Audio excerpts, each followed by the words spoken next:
통치될 어떤 나라라고 생각을 합니다. 근데 오늘 본문을 보면 예수님은 천국을 설명할 때 궁전이나 어떤 황금, 잘 먹고 잘 사는 이런 누림, 소유, 어떤 장소적 개념으로 말씀하지 않으시고 대신에 겨자씨와 누룩이라는 비유로 말씀하셨습니다. 왜 예수님은 천국을 겨자씨와 누룩의 비유로 말씀하셨을까요? 이것은 단순히 천국이 우리가 죽어서 가는 미래의 어떤 장소적 개념을 뛰어넘는, 그게 아니다 이야기하는 것이 아니라 그것을 포함하고 뛰어넘는 지금 현재 이 땅에서 살아가는 우리 안에 있는 강한 예수 그리스도의 생명력이 천국이기 때문에 예수님은 겨자씨와 누룩의 비유로 말씀하셨습니다.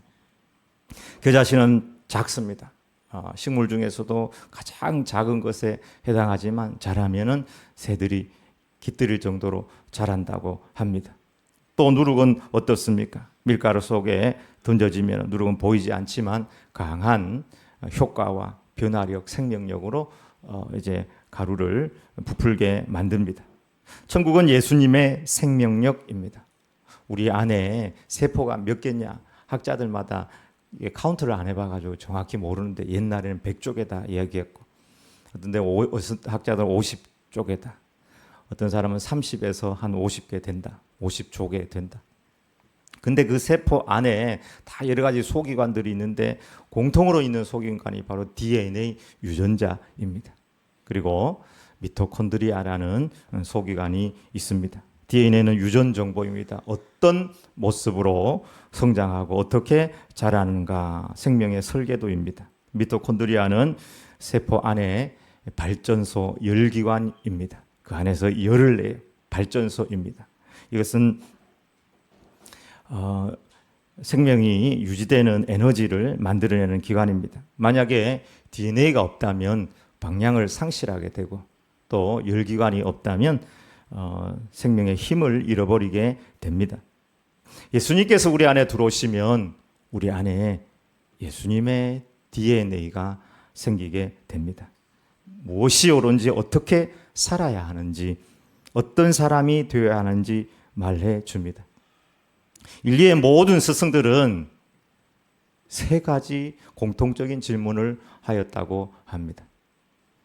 조금은 표현은 다르지만 다 이 세 가지 공통적인 질문을 했고 하였고 끝까지 하였습니다. 그 질문은 나는 누구인가, 왜 사는가, 어떻게 살 것인가 하는 것입니다. 나는 누구인가, 왜 사는가, 어떻게 살 것인가. 이것은 청소년만 하는 질문이 아닙니다. 장년만 하는 질문이 아닙니다. 노년 죽을 때까지 우리의 방향을 설정해 주는 질문. 그런데 예수님은 죽으시고 부활하심으로 말미암아 나는 누구인가, 왜 사는가, 어떻게 살 것인가에 대한 정확한 해답과 방향을 우리에게 말씀해 주셨습니다. 그리고 성령님은 영적인 미토콘드리아처럼 역사하십니다. 우리에게 힘을 주시고 에너지를 주십니다. 사랑할 수 없는 사람을 사랑하고 용서할 수 없는 사람을 용서하고 포기하고 싶은 상황 속에서 새로운 소망을 우리에게 허락해 주십니다. 우리가 예수님을 믿으면 예수님의 DNA와 성령님의 권능, 능력, 에너지가 우리 안에서 분명히 역사합니다. 그래서 로마서에도 보면은 천국은, 하나님의 나라는 먹고 마시는 것이 아니고 오직 성령 안에 있는 의와 평강과 희락이다, 이렇게 말씀하셨습니다. 비록 우리가 겨자씨처럼 작고 누룩처럼 보잘것없어 보여도 진정으로 예수님의 생명과 성령님의 능력을 받게 되면 아무리 작아도 괜찮습니다. 처음 예수님은 이 땅에 오실 때 마치 겨자씨처럼 누룩처럼 이 땅에 오셨다고 할 수 있습니다. 로마의 황제로, 로마 황제의 자녀로 태어나면 얼마나 좋았겠어요. 적어도 분봉왕의 자녀로 태어났다든지 아니면 대제사장 계열의 자녀로 태어났다면 그래도 뭔가 큰 영향력을 끼치며 살 수 있지 않았겠습니까? 그런데 예수님은 겨자씨가 아니라 티끌 같은 존재로 이 땅에 오셨습니다. 최소한 그 흔하디 흔한 로마 시민의 로마 시민의 자녀로 태어났다면 로마 시민권 가지고 그래도 유익하게 뭔가 할 수 있었지 않겠습니까? 그런데 로마의 속국인 유대 땅, 그것도 베들레헴 작은 마을, 가난한 목수의 아들로 배운 것도 없고 따르는 사람도 없고 무슨 과학기술이 발달한 것도 없고 의학이 발달하지도 않은 2000년 전 그 땅에 오셔서 겨자씨처럼 누룩처럼 오셨지만 세상을 부풀게 하고 온 세상을 구원하는 역사를 이루었습니다. 사람들은 정치의 권력 최고봉인 로마 황제가 우리의 구원자가 될 것이다. 시저가 우리의 구원자다. 우리의 주인이다. 그렇게 고백하였습니다. 어떤 사람들은 과학이 발달하면 이 과학이 우리를 구원해 줄 것이다 생각하였지만 하나님은 작은 겨자씨 하늘 같은 예수님을 통하여서 세상을 바꾸시고 구원하셨습니다. 이것이 하나님의 방법이고 천국의 방법, 복음의 역사, 생명의 역사입니다. 오늘날도 마찬가지입니다. 정치가 우리를 구원해 줄 거다. 정치를 잘하면 부를 잘 분배해 가지고 우리 가운데 있는 가난의 문제도 해결해 주고 의료의 문제도 해결해 주고 경제도 더 발전시켜서 모든 문제를 해결해 주고 부에 대한 새로운 창출로 인해 가지고 앞으로는 일 안 하고도 살 수 있는 시대가 올 거다. AGI가 발달하면은 앞으로 인간이 할 수 있는 것들은 이제 별로 없어진다. 여러분, 앞으로 미래 사회가 어떻게 변할 것 같습니까? 우리 미래 영화들을 이렇게 보면은 아이 낳는 것도 공장에서 이렇게 낳는 거 있잖아요. 애 낳는 거 힘들잖아요. 키우기 힘들잖아요. 앞으로는 과학이 발달하면 그렇게 될 수도 있다는 생각을 해봅니다. 그 모든 것들이 과학이, 정치가, 물질이 우리를 구원할 것 같아도 그 방향으로 세상은 점점점 나아갈 것 같지만 결코 그것이 우리의 진정한 구원이 되지는 못합니다. 천국은 크기로 판단되지 않습니다. 천국은 믿음의 생명력으로 판단됩니다. 천국은 스펙이나 학력이나 인맥이나 백으로 확장되지 않습니다. 오직 예수님의 생명력과 성령님의 능력으로 이루어집니다. 나의 기도가 작고 나의 헌신이 이것밖에 안 되고 내 순종이 작아 보여도 이 나의 작은 사랑 실천 속에 진정 주님을 믿는 진실한 믿음이 있다면 하나님은 바위 위에라도 자라는 겨자씨처럼 반드시 생명의 역사를 일으키십니다. 오늘 본문을 보면서 우리가 다시 한번 천국에 대한 생각을 바꾸기를 원합니다. 죽어서 우리는 천국 갈 것입니다. 그러나 천국을 미래 장소적 개념으로 생각하기보다는 천국은 지금의 생명력, 지금 내가 주님을 믿는 신실한 믿음, 그 믿음을 가지고 있다면 이 생명력이 천국까지 이어지는 것입니다. 그래서 예수님께서 천국은 여기 있다 저기 있다 할 것이 아니고 너희 안에 천국이 있다고 말씀하셨습니다.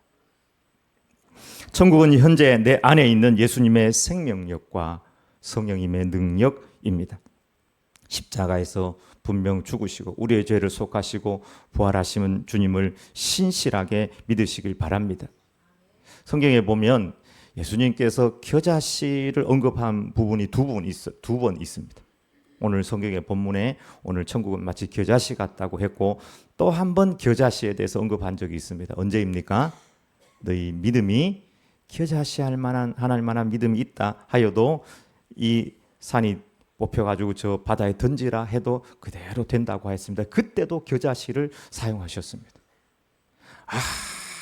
아무리 작은 믿음이라도 진실하고 신실한 믿음을 가지고 있으면 반드시 그 믿음은 생명의 역사, 능력의 역사를 나타낸다는 사실입니다. 부활하신 예수님을 진실로 믿는 겨자씨만한 믿음이 있다면 그는 미래만 천국 가는 것이 아니라 지금도 그 생명력을 가지고 천국을 살아가고 천국을 확장하면서 살아갑니다. 내 안에 예수님의 생명력과 성령님의 능력이 있는가? 항상 이 부분을 점검하기를 원합니다.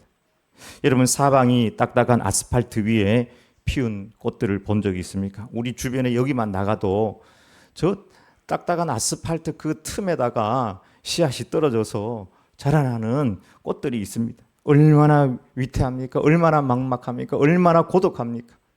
차들이 지나갈 때마다 내 생명이 위협될 것 같은 그곳에, 고독한 저곳에 생명이 떨어져서 꽃을 피우고 씨앗을 퍼뜨리는 저 생명력, 저것은 바로 천국의 생명력입니다. 이 생명력은 장애물과 절망보다 훨씬 강합니다. 불평과 남 탓은 믿음 없음을 보여주는 것이고, 타인을 의존하는 내 마음 상태를 보여주는 증거라고 할 수 있습니다. 혹시 내 믿음이 작아 보이고 기도응답이 잘 보이지 않고 사역에 열매가 잘 없는 것 같습니까? 겨자씨를 한번 바라보고 저 아스팔트 위에 꽃을 피운 저 이름 없는 풀들을 바라보시길 바랍니다. 크기보다도, 내 상황보다도 내 안에 있는 신실한 믿음, 주 예수 그리스도를 믿는 믿음, 이 믿음을 새롭게 하기를 축복합니다. 우리 인생은 신비이고 기적이고 축복이고 은혜입니다. 낭비하면서 살아가기에 너무너무 소중합니다. 왜냐하면 우리 인생이 유한하기 때문입니다. 믿음을 가져야 합니다. 믿음 안에, 주님을 믿는 믿음 안에 참된 생명력이 있습니다. 두 번째, 천국은 변화입니다. 33절 다 함께 읽어보겠습니다. 또 비유로 말씀하시되 천국은 마치 여자가 가루 서말 속에 갖다 넣어 전부 부풀게 한 누룩과 같으니라. 아멘. 예수님은 천국은 마치 비유하여 겨자씨와 같다고 하시고, 두 번째는 천국을 누룩에 비유하셨습니다. 여러분, 누룩은 이렇게 누룩만 모아놓으면 잘 보이지만 밀가루 속에 넣어버리면 누룩이 없어져 버리죠.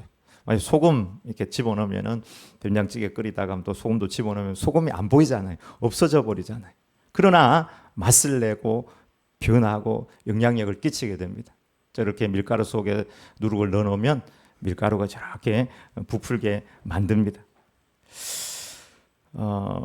누룩은 반죽을 개선하지만 조금 개선하는 것이 아니고 밀가루 반죽의 성질 자체를 바꾸어 놓습니다.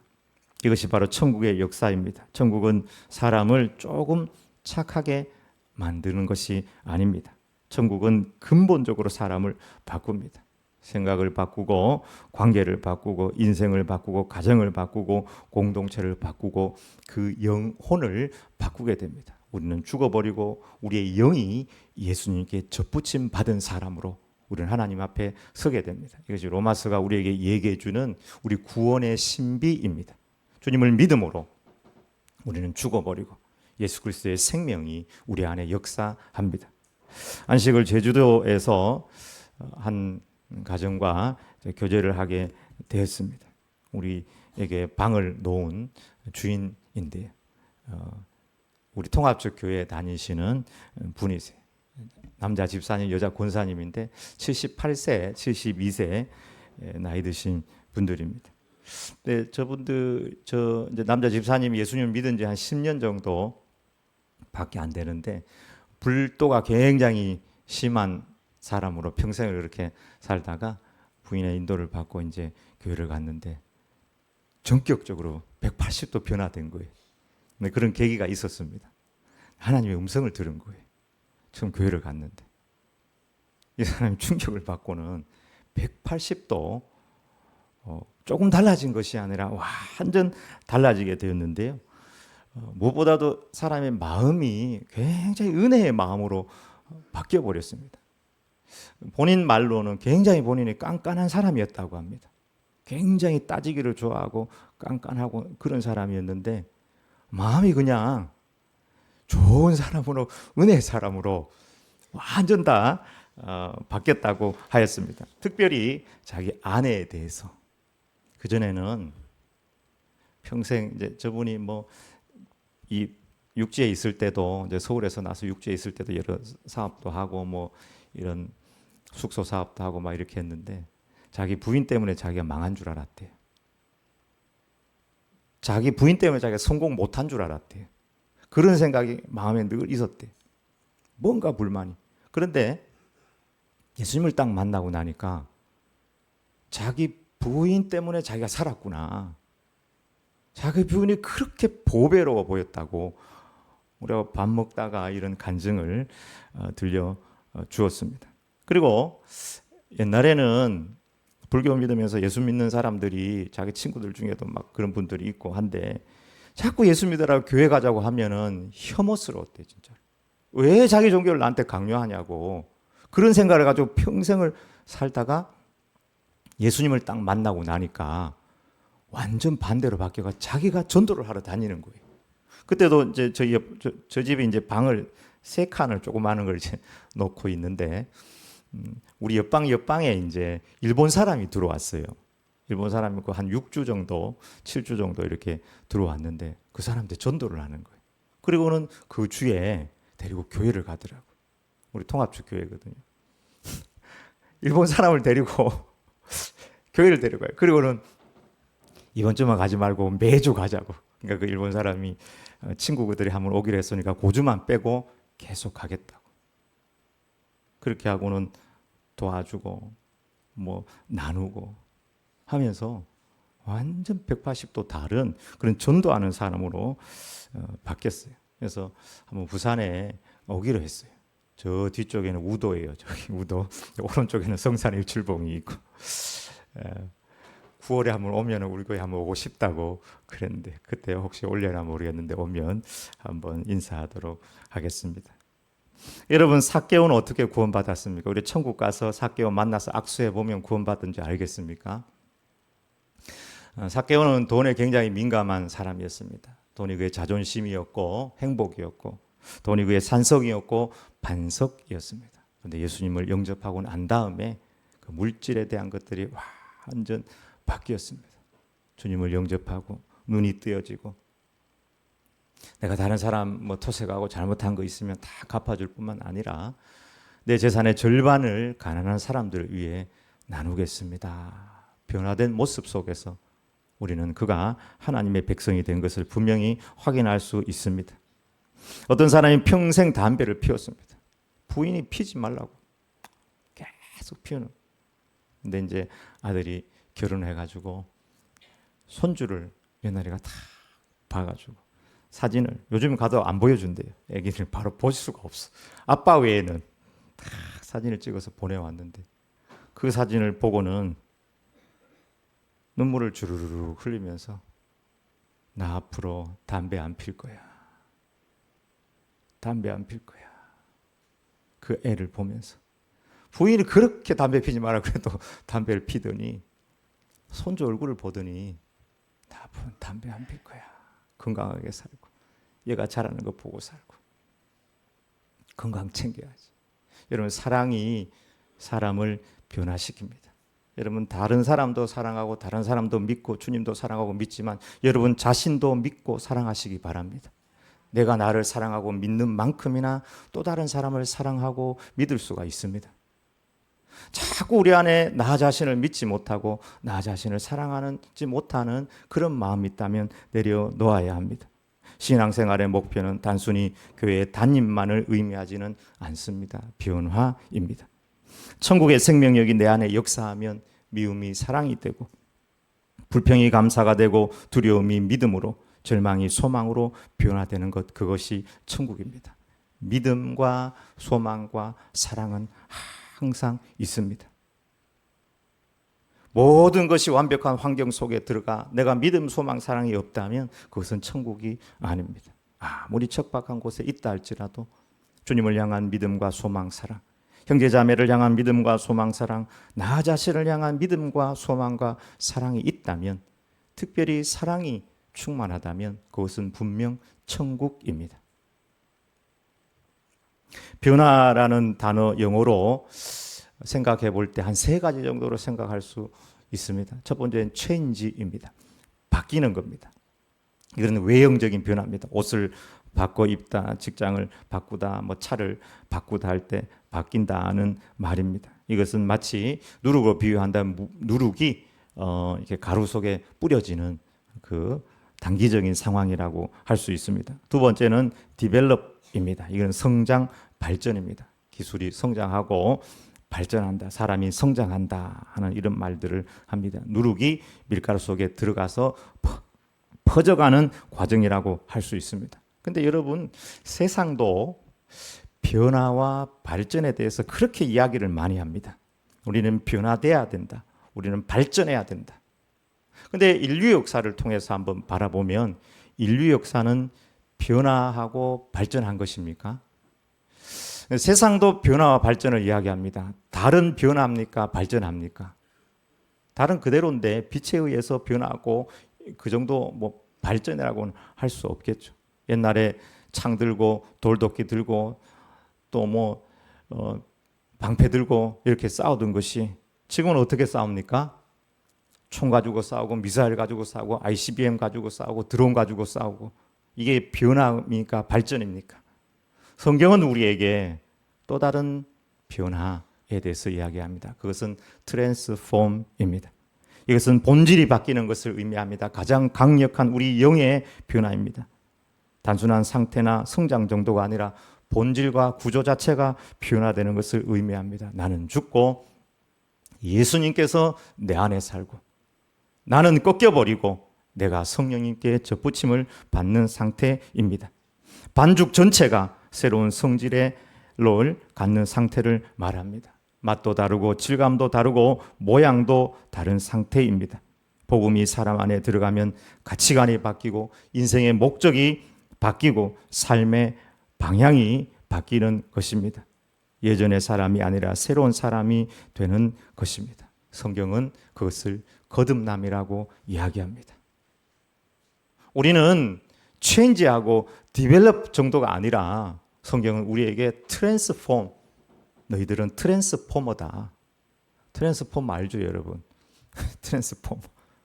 완전히 변화되는 그 트랜스포머도 그냥 겉에만 변화되는 거예요. 진짜는 내 영이 나는 죽고 예수님으로 살아야 된다. 그러면 그 예수님의 생명, 성령님의 능력이 너희 안에 있어. 죽어 천국 가는 것이 아니라 이곳에서 천국을 살고 이곳에서 그 능력으로 생명의 역사를 일으킨다고 말씀하고 있습니다. 예수님은 찾아온 니고데모에게 이렇게 말씀하셨습니다. 육으로 난 것은 육이고 영으로 난 것은 영이다.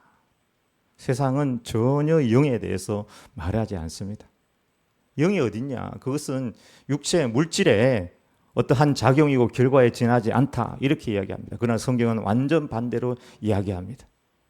흙으로 사람을 지으사 그 코에 생기 영을 불어넣으시니 사람이 생영이 된지라. 우리의 영이 타락했는데 나는 죽고 이제 성령으로 예수님의 영으로 예수님의 DNA로 성령님의 디나미스로 새롭게 될 때 그 예수님의 생명력으로 우리는 우리 자신도 변화시키고 세상도 변화시킬 수 있습니다. 여러분, 겨자식처럼 작습니까? 작고 척박한 아스팔트 위 같은 곳에 서 있습니까? 고독한 상태, 위태함 가운데 있습니까? 작고 고독하고 위태함이 문제가 되지 않습니다. 내 안에 예수님의 진짜 생명력이 있는가? 그분을 진짜 진실로 믿고 신뢰하고 따라가고 있는가 하는 것입니다. 겨자씨와 누룩처럼 성령 안에서 변화되고 성령 안에서 나를 변화시키고 세상을 변화시키는 겨자씨와 누룩, 빛과 소금으로 살아가길 주의 이름으로 축복합니다. 아멘. 기도하겠습니다.